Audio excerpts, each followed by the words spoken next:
What if the most terrifying figure in a kingdom devastated by war was not a general, a warrior, or an enemy invader, but a grieving widow standing silently at the edge of a funeral pyre? That question haunted everyone who watched The War Widow. A woman once known only for her devotion and quiet discipline, transform into a presence so unsettling that even seasoned soldiers avoided meeting her eyes. Her husband's death was supposed to diminish her, to push her back into the shadows of court life, but instead, it created a vacuum around her that people could not explain. And the strange part was how quickly fear filled that empty space. In the early days after the funeral, courtiers expected the usual rituals of mourning: isolation, tears, prayers, and resignation. They thought she would follow tradition, allowing her grief to break her voice and her spirit. But the war widow never behaved the way they expected.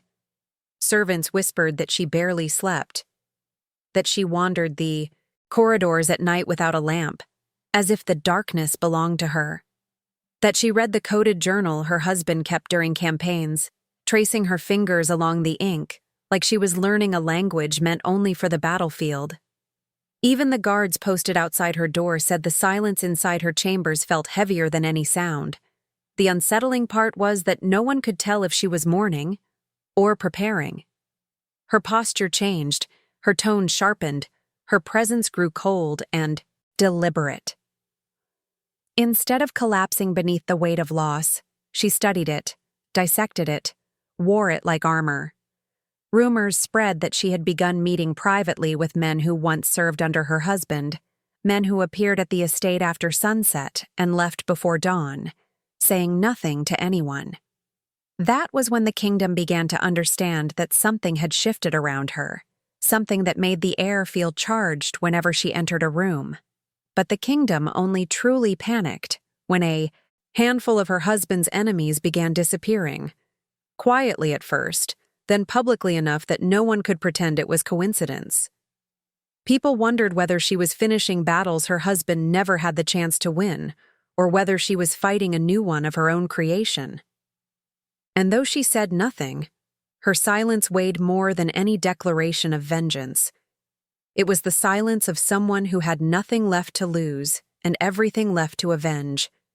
The deeper truth, the one no one dared to say aloud, was that her transformation forced people to confront their own fears, of women who grieve without breaking, of women who learn from the violence inflicted upon them, of women who turn loss into strategy instead of submission. Her presence alone challenged the fragile order that held the kingdom together after the war. And every day, someone new began to wonder what exactly she was planning behind those closed doors, and why the guards who entered her chambers never walked out with the same expression on their faces.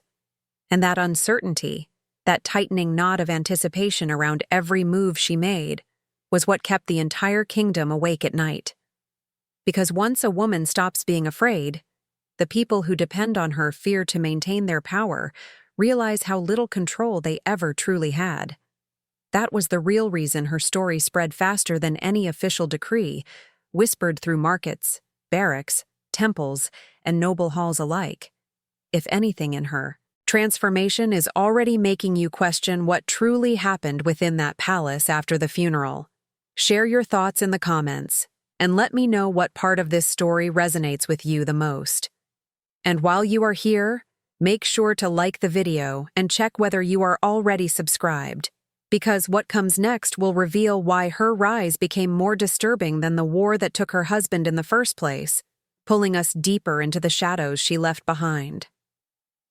The days following her unsettling transformation brought a different kind of tension to the kingdom, one that no soldier could fight and no priest could bless away. After whispers spread about the disappearances connected to the war widow, the political foundations of the realm began to tremble. The kingdom was already fractured after years of conflict, with borders weakened, nobles competing for authority, and generals returning home with more ambition than loyalty.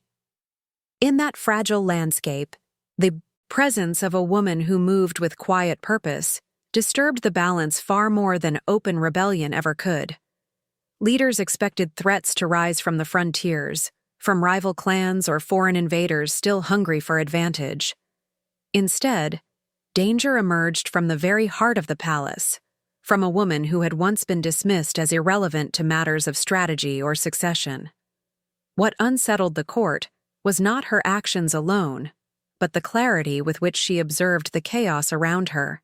She understood the fractures of the kingdom with an intimacy only those who had lived in the shadows of power could possess.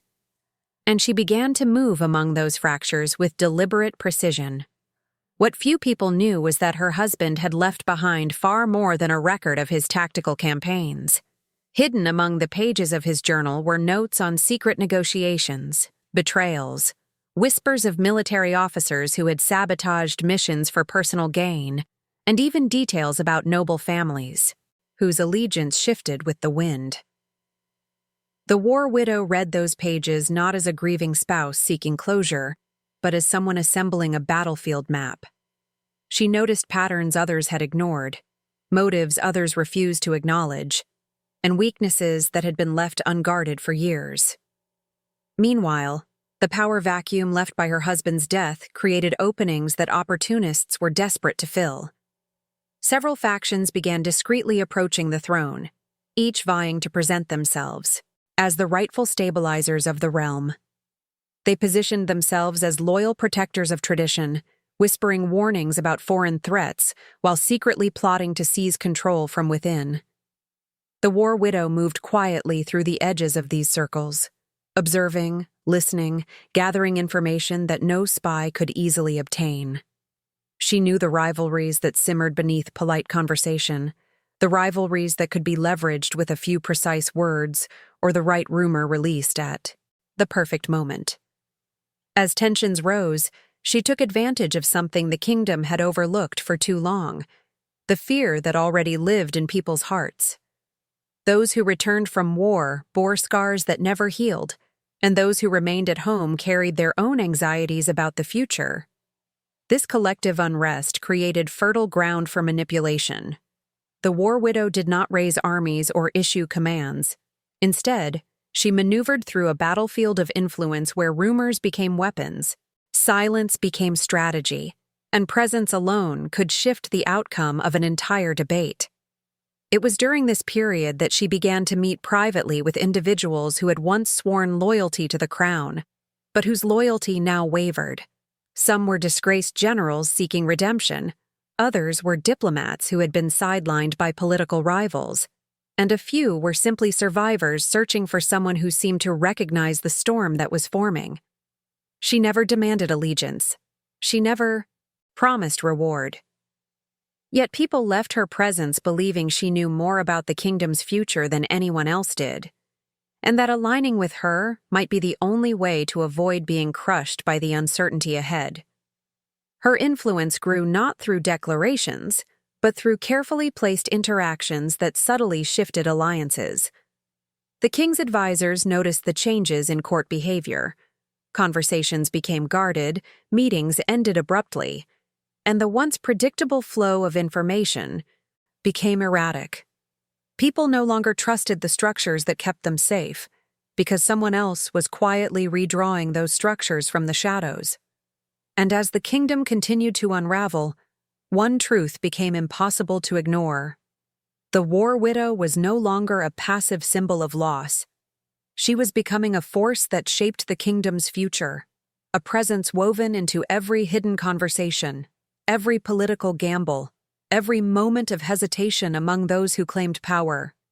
Her ascent wasn't loud, but its impact echoed everywhere, setting the stage for a shift far more dangerous than the war that had preceded it, and far more unpredictable than anyone was prepared to face.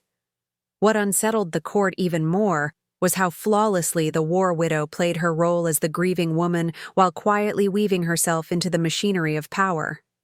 In public, she moved with slow, deliberate steps, her face veiled, her voice soft, her posture carrying the weight of respectable sorrow. People bowed their heads out of sympathy, believing she was withdrawing from the world. But behind those lowered gazes, She was studying every reaction, every whisper, every nervous glance exchanged among those who feared their own secrets might resurface through her. The palace servants were the first to notice the shift. They had watched countless noble families endure loss, but none of them had ever seen someone mourn with such calculated restraint. She did not collapse. She did not cry in the icy courtyard. She did not scream to the gods for justice. Instead, she moved as though her husband's death had unlocked something dormant within her, something that observed more than it expressed. Even the smallest details began to change. The guards outside her chambers were replaced with ones who had served under her husband. Old household staff were dismissed with generous compensation, and new servants arrived from distant regions, loyal to her, not the crown. Yet the most disturbing transformation unfolded in the way she interacted with those who once underestimated her. Generals who had spoken over her at dinner tables now found themselves listening carefully when she shared subtle observations about the kingdom's instability. Court advisors who once ignored her quiet presence during strategy meetings began inviting her to private discussions, unsure whether refusing her would attract unwanted suspicion. She had mastered the art of appearing harmless, even as she steered conversations with gentle but precise influence.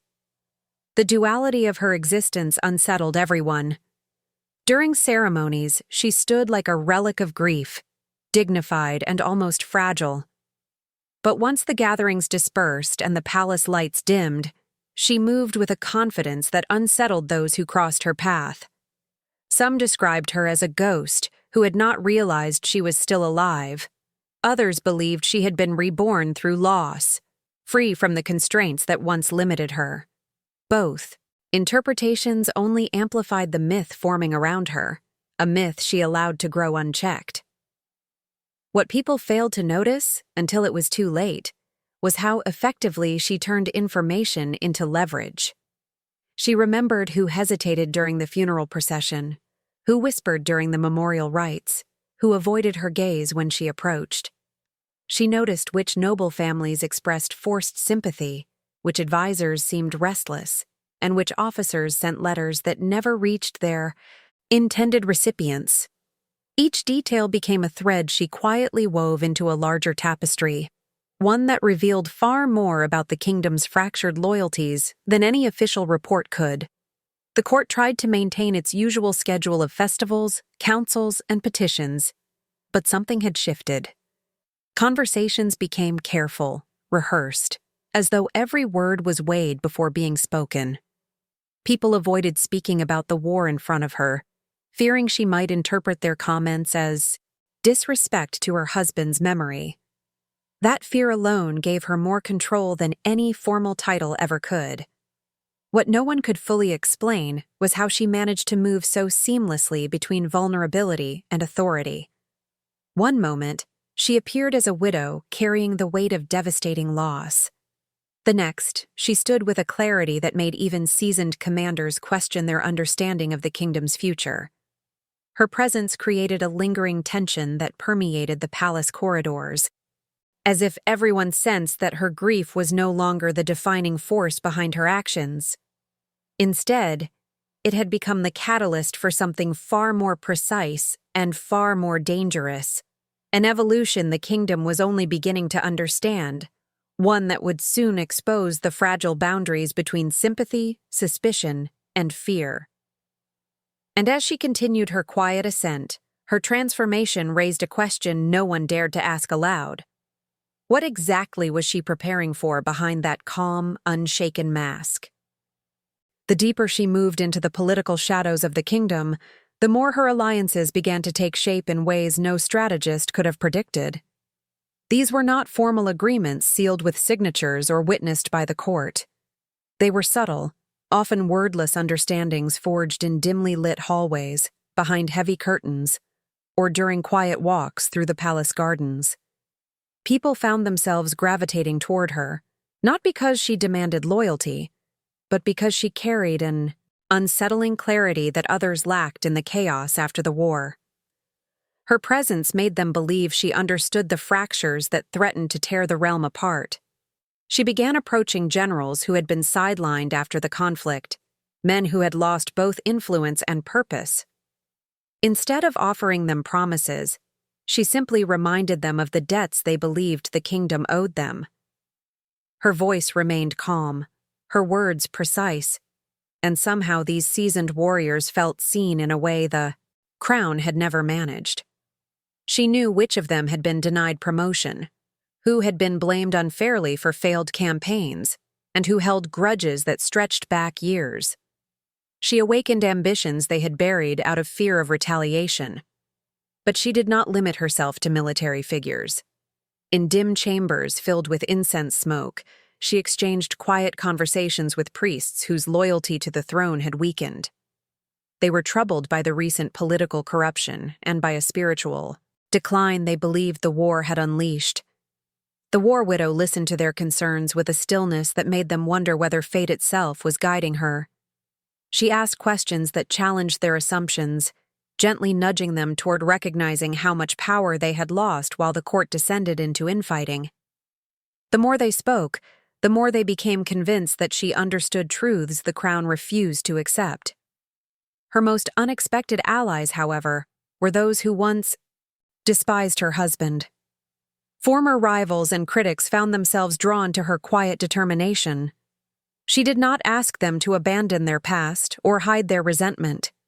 Instead, she positioned herself as a mediator between conflicting agendas. People who had never spoken to one another except through veiled threats discovered they could share their grievances in her presence without fear. And in that fragile trust she cultivated, a new network began to form, one that did not appear in any official record, yet stretched across every corner of the kingdom. Though none of these alliances were binding in the traditional sense, each one shifted the balance of power ever so slightly. The court noticed the change before they understood it. Invitations that once went to the king's advisors now diverted toward her estate.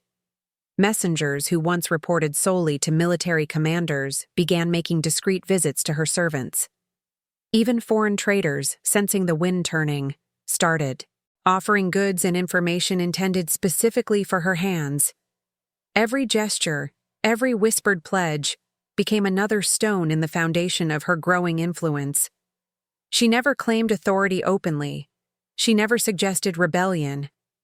What made her terrifying was the way people slowly reorganized themselves around her without realizing what they were doing. Leaders who had once held absolute confidence now hesitated, fearing they might unknowingly cross a woman whose silence carried more weight than any crown decree. If this shift in hidden alliances is revealing something new to you about how power truly operates in the shadows, tell me in the comments what part of her rise feels most unsettling or unexpected. The rumors surrounding the war widow shifted from political speculation to something far darker the moment people began speaking about what happened inside her estate after nightfall. At first, the whispers sounded like the usual superstition that spreads in times of instability, claims that shadows moved strangely around her windows, or that strange scents drifted across the courtyard long after the servants had gone to sleep. But the accounts persisted, growing more elaborate, and soon even those who dismissed superstition found themselves wondering why no one could fully explain the nocturnal activity inside her home. Servants who worked there spoke of locked rooms that only she could enter, rooms that had not been opened even during her husband's lifetime. They said she spent hours inside them, surrounded by objects taken from old battlefields, relics from the war, and scrolls written in languages rarely used since ancient times. Some insisted they heard her speaking softly as though addressing someone unseen, not in grief, but in deliberate cadence, as if repeating instructions she wanted to memorize perfectly. One night, a guard assigned to patrol the outer grounds claimed he saw her standing in the courtyard, illuminated only by moonlight, placing small carved stones in a precise circular pattern. He swore she paused and tilted her head as if listening to something no one else could hear. The next day, he asked to be transferred, refusing to return to the estate. Word spread, and soon no guard willingly patrolled her grounds alone. What made these stories especially disturbing was that they aligned too closely with the recorded practices of old belief systems, traditions the kingdom had outlawed generations prior. Ancient rituals meant to invoke memory, fate, or vengeance were considered relics of a violent past. The war widow seemed to understand them with an intimacy that raised questions. Had her husband shared forbidden knowledge during the war, or had she uncovered it herself afterward? No one could say. But the timing of her nightly activities and the political shifts surrounding her made even the skeptics uneasy. Court advisors attempted to dismiss the rumors as attempts to discredit her, yet they themselves struggled to explain why influential figures who met with her returned with an uncanny sense of unease. Some said they felt as though she saw through them, reading emotions and intentions they had not spoken aloud. Others felt strangely compelled to reveal private information, as if her presence loosened the threads they had tied around their own secrets. A few refused to describe their encounters at all, insisting only that she was not what she appeared to be. Even clergy members, normally the first to expose false rituals or denounce superstition, grew cautious. Some avoided her entirely. Others visited her estate under the pretext of offering spiritual guidance, but returned pale and quiet, refusing to discuss the conversations they had. Their silence said more than any accusation could have. Yet the most chilling aspect of all was how seamlessly these rumors blended with her growing influence. People could not dismiss the idea that her midnight activities were connected to the sudden clarity she exhibited during political discussions, or the unsettling accuracy with which she predicted the behavior of rival factions. Whether her rituals were symbolic, strategic, or something deeper, they amplified the myth surrounding her transformation. And as the kingdom watched her steps with increasing apprehension, curiosity began to merge with fear. People wondered not only what she was doing behind those closed doors, but why her actions seemed to ripple across every aspect of the realm, leaving the impression that the night itself had become one of her most powerful tools. The first true wave of terror struck the kingdom when the punishments attributed to the war widow began to surface.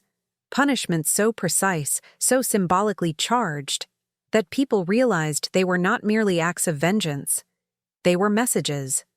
The disappearances that had once seemed like isolated incidents now appeared as deliberate warnings sent to anyone who dared undermine her husband's legacy or question her growing influence. What terrified officials and commoners alike was how carefully each punishment mirrored the quiet, calculated nature of the woman they thought they understood. It started with a former officer who had openly criticized her husband's final campaign. He vanished for 3 days before reappearing outside the barracks, shaken and unable to speak. His hands bore markings carved with ceremonial patterns used centuries ago in trials of betrayal. When he finally regained his voice, he refused to explain what had happened, insisting only that he had misjudged the war widow and would never speak of that campaign again. His sudden obedience was unsettling enough, but what frightened the court was the precision with which those ancient symbols had been recreated, knowledge believed to have been lost generations earlier. Soon after, a noblewoman who had mocked the war widow's grief during a private gathering was found in the marketplace at dawn, her hair crudely shorn and her clothing dyed with the gray pigment reserved for public humiliations in old wartime punishments. No one saw who had done it. No one heard a struggle. And no one could explain how the act had been carried out in the center of the capital without witnesses. The symbolism was unmistakable, a reminder that mockery of the fallen was a crime once punished harshly under the old wartime code.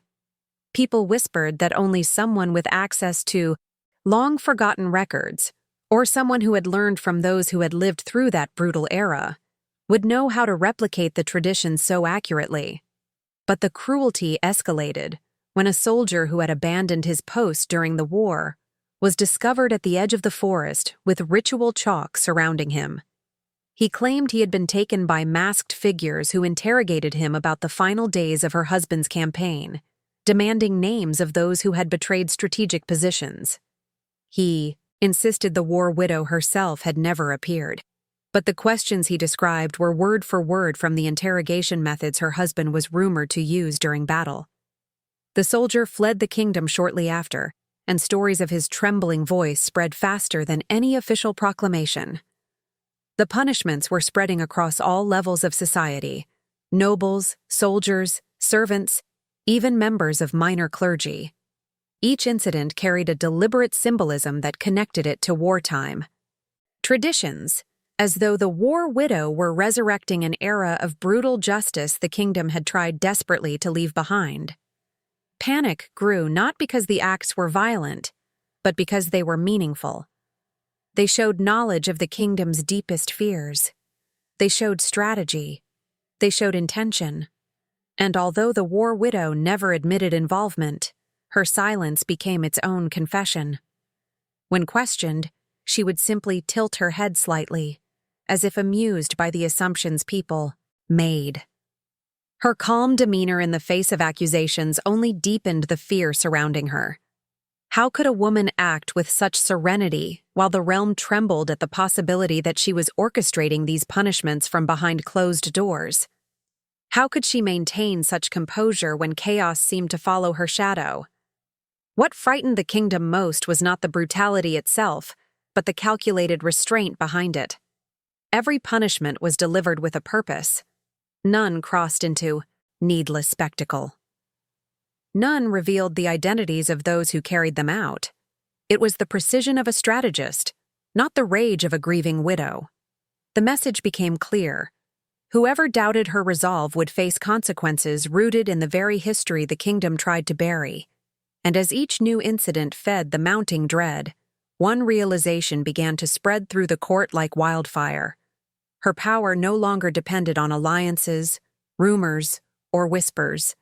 It now lived in the fear of what she could do without ever raising her voice. Fear alone can crush a kingdom, but the war widow understood something even more potent. Fear that cannot be traced to its source becomes impossible to fight. While the punishments attributed to her created tremors across the realm, the psychological warfare she launched afterward shattered whatever stability remained. No army marched. No decree was issued.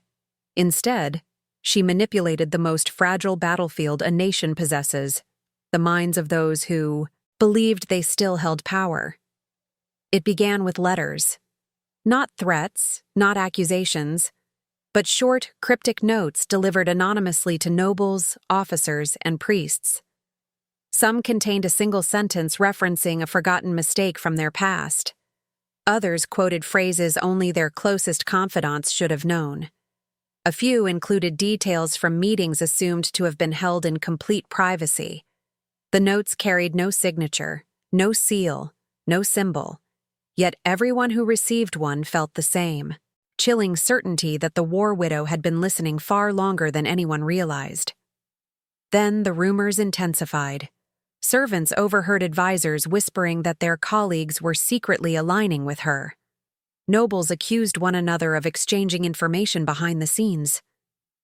Clergymen hesitated before entering the palace corridors, scanning every shadow as if expecting someone to step from it. The suspect atmosphere grew so heavy that several high-ranking officials began moving with personal guards, not because they feared assassination, but because they feared being watched.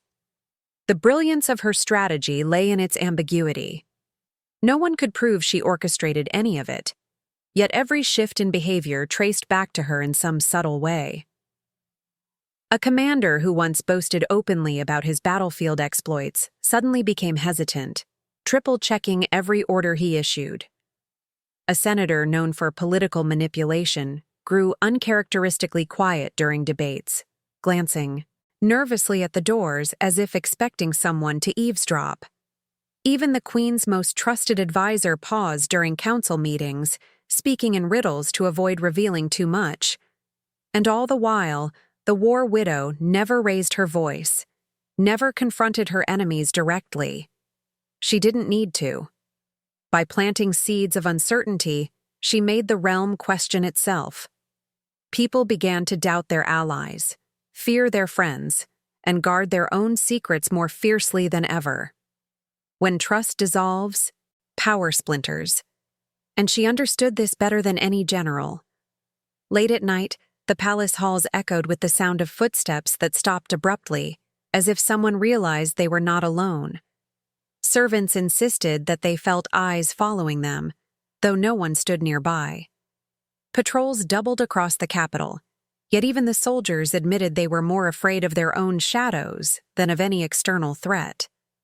That was the power she held. She made the intangible feel present, the unseen feel deadly. The psychological pressure built until even the most confident leaders found themselves unraveling. Some withdrew from public life entirely. Others attempted to forge alliances behind closed doors, uncertain whether the people they trusted were already under her influence. A few fled the capital, fearing they would be the next to face the consequences of secrets they had hidden for decades. By the time the court realized what she had done, it was already too late. She didn't need armies. She didn't need titles. She controlled the kingdom by controlling the narrative it told itself, twisting fear into a weapon sharper than any blade her husband had ever carried. If this escalating psychological tension reveals something to you about the unseen forces that shape power, tell me in the comments what moment in her silent warfare struck you the most. As the psychological pressure tightened around the kingdom like an unseen noose, a shift began to take hold among those who once governed with unshakable confidence. The dread that had spread quietly through whispered rumors finally solidified into something more tangible. An unspoken agreement among the highest ranks that the war widow's rise could no longer be ignored.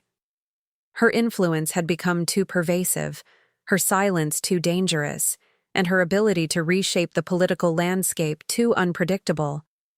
What started as unease transformed into a coordinated effort to contain her before she became untouchable.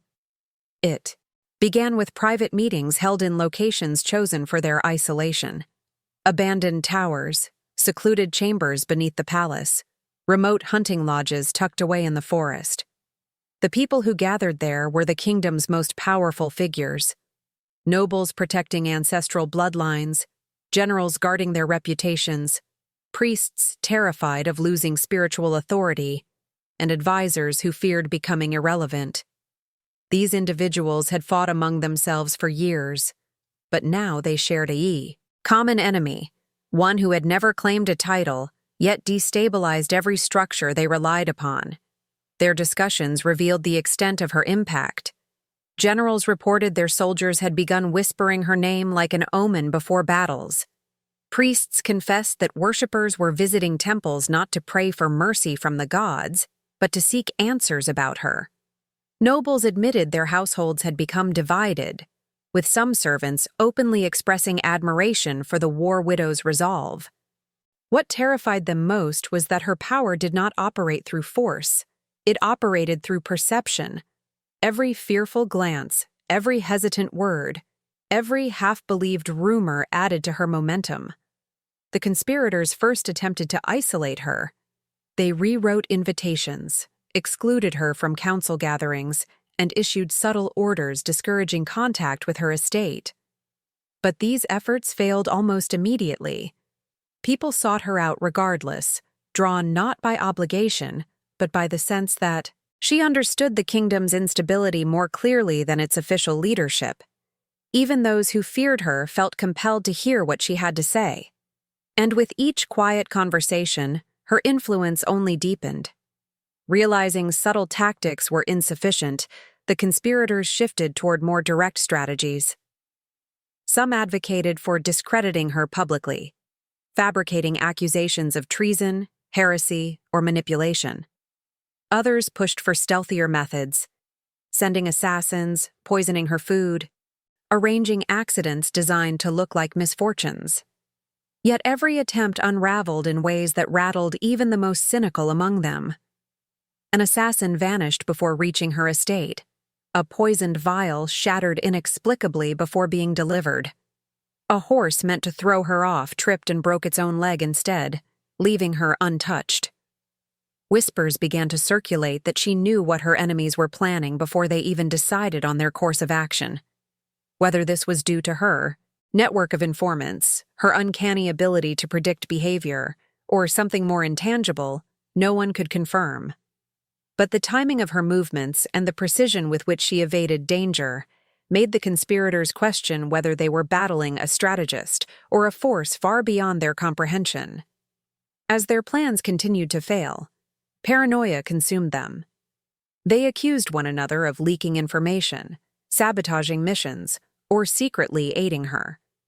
Meetings devolved into arguments, alliances shattered, and some conspirators disappeared under mysterious circumstances that mirrored the punishments previously attributed to her influence. Soon, it became impossible to determine whether their failures were caused by betrayal within their ranks or by the war widow herself manipulating events from the shadows. By the time the kingdom realized how deeply their attempts to eliminate her had backfired, the conspirators were already trapped in a web of fear and mistrust of their own making. She had not needed to confront them directly or expose their schemes. Their downfall emerged naturally from the instability she had nurtured, an instability born from the very fear that had once made them believe they could control her fate. When the conspirators finally turned on each other, and the kingdom fractured beneath the weight of its own paranoia, the official record-keepers attempted to restore order the only way they knew how: by rewriting the story. They gathered scribes, priests, and court historians, and began crafting a version of events that would protect the throne from shame, dilute the chaos, and eliminate the war widow's influence from the narrative altogether. But their efforts revealed an uncomfortable truth. The more they tried to contain her legacy within the rigid boundaries of an official chronicle, the more her presence slipped through their fingers. The authorized account reduced her to a tragic figure, a woman who, overwhelmed by grief, descended slowly into madness. In the royal archives, the punishments she orchestrated were described as fabrications created by fearful citizens. Her alliances were dismissed as coincidences or misunderstandings. Her psychological influence was attributed to popular superstition rather than strategic intelligence. And the failed conspiracies against her were reframed as minor disputes unrelated to her existence. In their version, she died quietly, tucked away from public view, and the court moved forward without acknowledging the upheaval she had created. But this sanitized version of history did little to quiet speculation. The people who lived through her rise told a different story entirely. Soldiers who had witnessed her uncanny insight into battlefield politics claimed she understood warfare better than any commander. Servants insisted she knew their fears before they voiced them. Priests confessed that they felt as though she could read the cracks in their faith with unsettling accuracy. And these accounts, though unofficial, carried a weight that written decrees could not erase. In remote villages and border settlements, older men and women spoke of alternative documents, letters, journals, and coded notes hidden away from the crown's reach.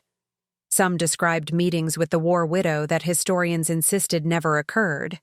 Others claimed to have seen her after her supposed death, wandering through battle-scarred lands as though searching for someone or something left unresolved. These accounts varied wildly, yet they shared one consistent pattern. They portrayed her not as a monster, but as a strategist whose actions unsettled those who feared the strength of a woman with nothing left to lose. This divergence in narratives exposed a fracture deeper than any political divide. The kingdom tried desperately to control how future generations would interpret her legacy, but the truth resisted such containment. Some believed she was a victim of propaganda, demonized by leaders threatened by her growing influence. Others insisted she was far more dangerous than any version suggested, her silence hiding intentions no one ever fully understood. A few even theorized that she continued shaping events long after the court declared her story finished, her presence lingering in decisions that lacked rational explanation. What unsettled the royal historians most was that the alternative stories were spreading faster than the official ones. Travelers brought them from distant cities, merchants passed them through markets, soldiers whispered them around campfires.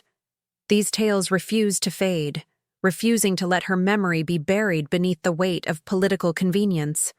And the more the court tried to suppress them, the more the war widow became a figure of fascination, someone whose influence extended beyond her lifetime, defying the empire's attempts to confine her legacy.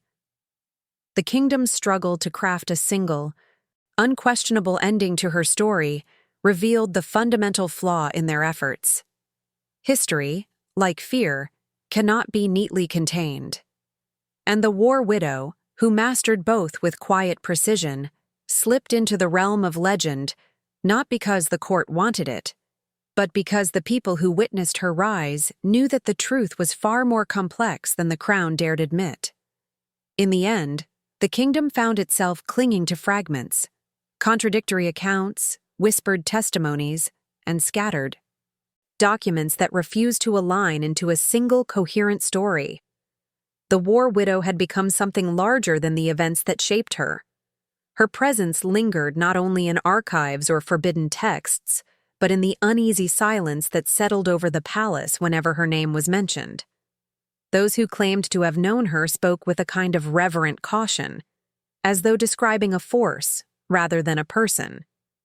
And those who feared her influence continued to insist she had nearly torn the kingdom apart, with nothing but calculation, patience, and an understanding of human weakness deeper than any ruler before her. What remained undeniable was the impact she left on every institution that had underestimated her.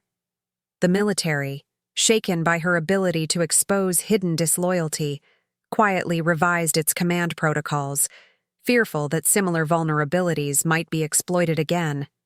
The clergy tightened its grip on rituals the war widow was rumored to have reclaimed, trying to erase traces of the old practices she seemed to know so intimately. Nobles restructured their alliances, wary now of how quickly influence could shift when fear entered the room. Even common families passed down stories of her actions, reshaping her into a figure half heroic, half haunting, depending on who told the tale. Yet her true legacy emerged not from the punishments or the political turbulence she incited, but from the questions she forced the kingdom to confront. How easily could grief be mistaken for weakness? How dangerous could a single individual become when stripped of everything except clarity of purpose? And most unsettling of all, why had the realm been so terrified of a woman who simply refused to play the role they had written for her? These questions lingered long after her name disappeared from official transcripts, echoing through the halls of power, where leaders now measured their decisions against the shadow she left behind. For years afterward, wandering, chroniclers and foreign scholars sought evidence of her final days. Some claimed she vanished into remote borderlands, following the trail of rumors that her husband had learned from forbidden sources. Others argued she continued her political maneuvering under different identities, shaping the kingdom from the edges rather than the center. A few believed she never left at all, that she lived in disguise within the capital, watching as the very people who once feared her now struggled to maintain the order she had quietly destabilized. But none of these theories ever found conclusive proof, and perhaps that was why her legend endured. Ambiguity allowed her to become a symbol, one that transcended the limitations of a single lifetime. In the end, the war widow became a reflection of the kingdom itself, wounded by loss, shaped by conflict, driven by secrets, and transformed by the fear of what might rise from its own shadows. Her story survived not because it was complete, but because it refused to end, resurfacing whenever another moment of instability revealed how fragile power could be. And if her presence still feels alive within these fragments, it is because the forces she understood, fear, silence, perception, remain as potent today as they were in the days after the war. If you stayed with this story until now, you probably felt the same uneasy pull that kept the kingdom watching her every movement. If that is the case, feel free to leave a comment using a I phrase like "I am here until the end" or "This message reached me," just so I know you followed the journey all the way through. And if this kind of narrative resonates with you, consider subscribing to the channel and leaving a like. It helps keep stories like this alive and brings you closer to the next chapter waiting just beyond this one. There is another video here on the side that expands these ideas even further. So if you want to keep exploring these darker corners of history, you can. Continue with me over there.